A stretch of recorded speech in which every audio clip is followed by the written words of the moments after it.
Katharine Hepburn actually got her big break on the stage. She got a starring role for a Broadway play called The Warrior's Husband and came to the attention of agent Leland Hayward, who sent a tape of her to Hollywood, and the next thing you know, they signed her up to play opposite John Barrymore in the 1932 movie A Bill of Divorcement. She stayed at RKO the next few years, and 2 years later she won her first Oscar for a starring role in Morning Glory. She continued to work with RKO, starring as Jo in Little Women, Christopher Strong, Alice Adams, Sylvia Scarlett, and continued there until she decided to do a play on Broadway called The Lake, which was her undoing in the late 30s. It proved to be a bust so much that she decided to buy herself out of her contract. And just when she was probably at her lowest period in the late 30s, she was approached by Philip Barry, who was a great playwright, and he happened to have written a play for her, and it was called Philadelphia Story. Well, at the time she was seeing Howard Hughes, who just happened to be a billionaire aviator, and he helped her negotiate the rights to Philadelphia Story, the film rights. The play was a huge smash. She starred in the film version, and that jump-started her career, and she never looked back after that.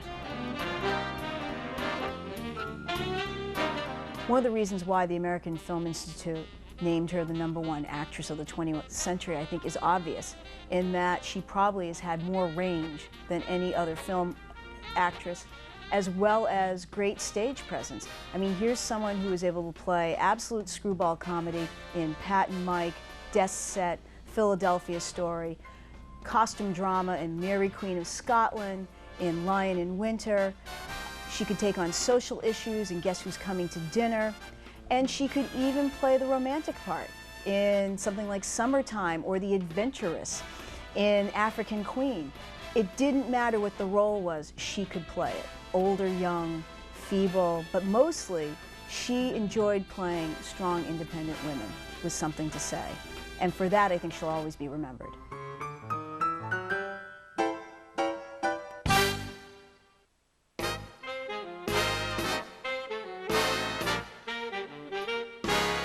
First up, we have Lot 25, which is Katharine Hepburn's very first film contract from 1932, which was negotiated for her by Leland Hayward. He's the one who brought her out to Hollywood and had her meet with David O. Selznick from RKO, and they needed someone to star opposite John Barrymore in Bill of Divorcement. And they loved the way she looked, they loved the way she sounded, and signed her right on the spot. This is a really important document because it is the very first contract she ever signed for film. We equate it very much like in baseball to a player's rookie contract or even their rookie baseball card. This is the beginning, this is the start, it's unpredictable, no one knows where a person's career is going to go.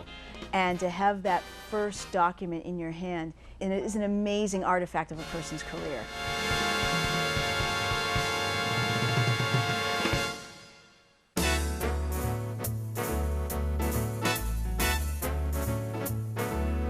In Lot 31, we have fabulous portraits of Katharine Hepburn by RKO studio photographer Ernest Bachrach. And everyone knows that Miss Hepburn had fabulous style, beauty inside and out, but I think these portraits even capture her in a far more glamorous light than I think what we're even used to. That rare intersection of beauty and youth, a little bit of experience, a little bit of sassiness, and an eye towards the future. You can see it in her face in all of these settings, and I think that they're truly spectacular. I think Ernest Bachrach really caught her for that time. Ernest Bachrach at RKO Studios shot every major actress who performed there in the 30s, which would largely be Miss Hepburn as well as Bette Davis.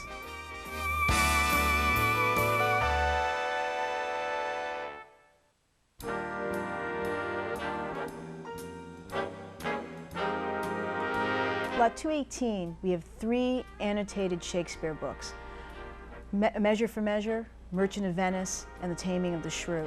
And these were books that Miss Hepburn carried with her to Australia in 1955 when she spent 6 months there performing for the Old Vic Company from London. It's well known, of course, Miss Hepburn being a great film actress, but it's not well known that she decided in 1950, at the age of 41, to take on Shakespeare. And her first role was in New York for the play As You Like It. She got good reviews and decided to pursue that, and it became a staple of her repertoire in the 50s, was to at least once a year perform in a play, whether it be in London, Stratford, Connecticut, or in Australia for Shakespeare. What's amazing about these books, you of course have in Hollywood scripts, film scripts, and they're annotated. Well, these books were her scripts for acting in plays. And you'll see throughout them, not only has she signed them and put addresses of where she's staying, but she has made copious notes throughout as to how she should act or how she wants to change words. And again, for an actress, these are some of the most symbolic pieces you can have, because it really, again, gives you an insight to what their creative process is.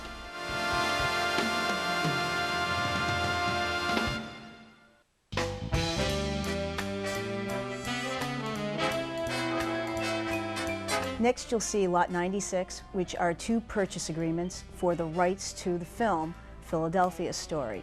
And every Katharine Hepburn fan has enjoyed the Philadelphia Story. What they may not know is the story behind the Philadelphia Story, which would be part of the Hepburn story. And that's at one of the lowest points, if not the lowest point, of Katharine Hepburn's career. She took her greatest risk. She was starring in Broadway in a play called The Lake, and she was getting her harshest reviews. Her last 5 films at RKO were not doing well. She had been labeled box office poison. She bought herself out. She went to the producer of The Lake and offered to buy herself out of her contract rather than go on in a flop. He asked her how much was in her bank account. She told him. She wrote a check for it and gave it to him. She had no money. She had few prospects. She was offered a movie called Mother Carey's Chickens, which she turned down. And then lo and behold, she got a phone call from a playwright called Philip Barry, who had written a play for her called Holiday and had come up with another one called The Philadelphia Story.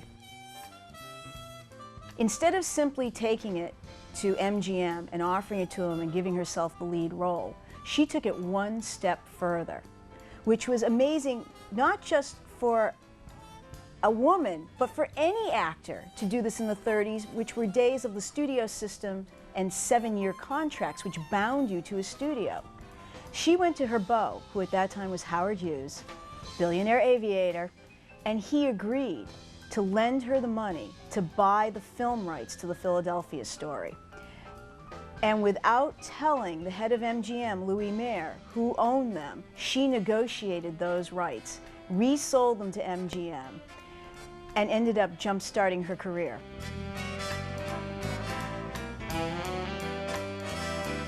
When you're looking at documents that relate to entertainers, baseball players, celebrities, you always want to look at documents that are at the pivotal junctions of their careers.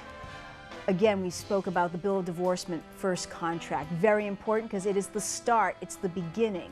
Here again, we're taking someone who's at the nadir of their career, and this is the pivotal document that sets her on a course that lasted her another 6 decades of stardom.